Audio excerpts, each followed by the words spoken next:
Mirëmëngjes dhe javë të mbarë. Ju përshëndes nga fronti i punës. Ju uroj gjithë të mirat. Dua të bëj këtë radhë një ekspozit të shkurtër për fushatën e zgjedhjeve elektorale për kuvendin popullor në Shqipëri. Nuk di si them, po tek shikoj këtë shfaqje fushate, me erdhi në mendje mu shfaq komedia Karnavalet e Korçës, me një ndryshim, ku fjalën e Korçës e lexova Karnavalet e Shqipërisë, për temën në fjalë. Kjo komedi luhet në dy skena, në Shqipëri dhe në diasporë. Po, diaspora është në përberje sa gjysma e Shqipërisë, mos më tepër, po e lem kaq. Në rolet kryesore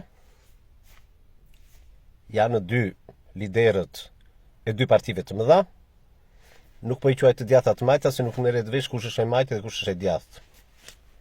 Këtë i qeni nga mendja, të djathtë e të majtë nuk u ka në kuptimin e vërtet të fjalës në Shqipëri.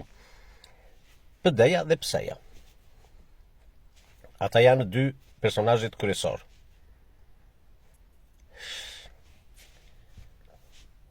Detyrimisht komedian, sepse komedi është. Në role ndihmës ose dytësorë, se nuk po i quaj ndihmës, se varet janë e të pavarur në tipikën e tyre, janë liderët e partive të reja, në krahasim me dy partitë e mëdha. Pra kjo po luhet për mua një komedi, shqyqyr që është komedi dhe jo tragjike komedi. Siç ka ndodhur më parë, flas deri më sot, ku po jepet shfaqja. Nesër nuk e di, por uroj dhe lutem që kështu të vazhdoj. Them kështu të vazhdoj, se kështu filloj.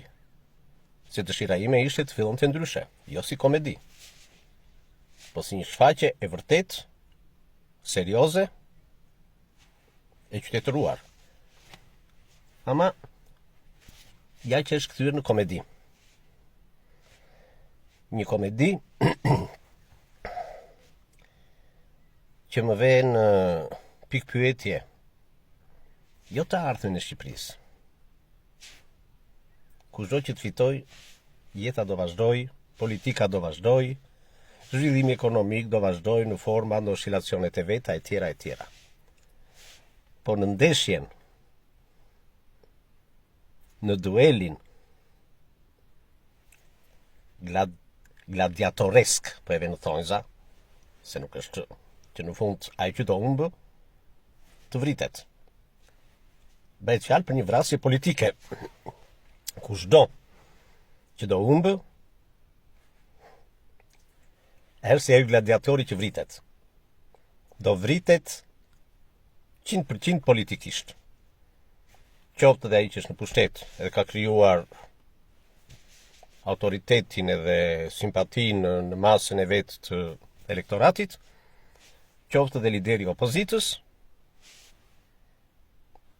humbja e të cilit kuptohet është tamam si ato vrasjet në arenat me gladiator, por vrasje politike.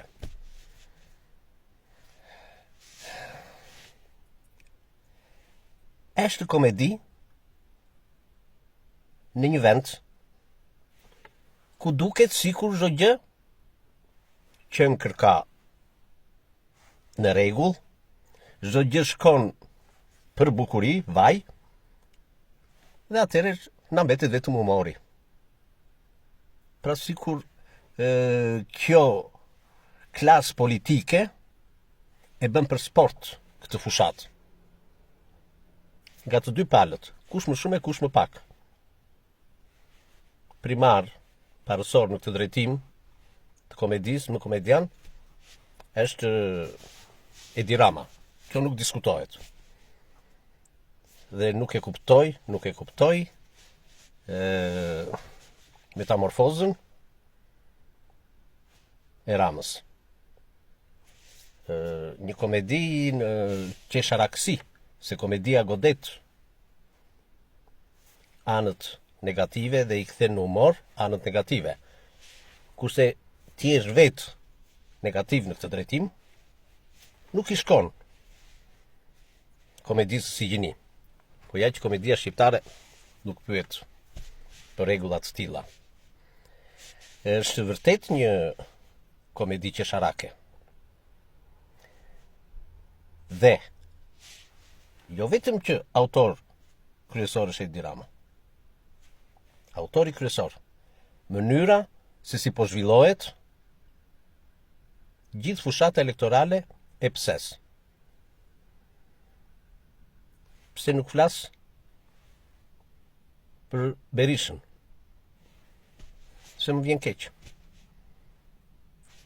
Më vjen keq. Sepse turmat e pëlqekan komedinë. Dhe ai që është komediani më i mirë, duart trokitet, qeshet, brëhoritet. Njerëzit gajasen. Kaq. Edhe ikin të kënaqur nga shfaqja. Pa ditur dhe pa kuptuar që atë biletë që e blenë falas për të parë këtë komedi, do të paguajnë shtrenjtë të nesërme. Sepse ajo bilet është vota, që ata do të japin pa tjetër. Pa kuptuar që këto turma dhe ashtë turmave, nuk do të tër popullin të bëj turmë, janë bërë pjesë, i ka bërë pjesë të kësaj komedie autori, Edi Rama. Janë bërë personazhe në këtë komedi të tij. Tallet, ore njerëz tallet. Nuk arrin ta kuptoni. Kurse ai nuk arrin të kuptoj që duke u tallur me ju, vetë tallet. Një simbiozë e talljes. Me vetë talljen. Këtë nuk arrini ta kuptoni. Ama kjo, indirekt, ku do të shojë? Në përsëritjen e të njëjtit cikël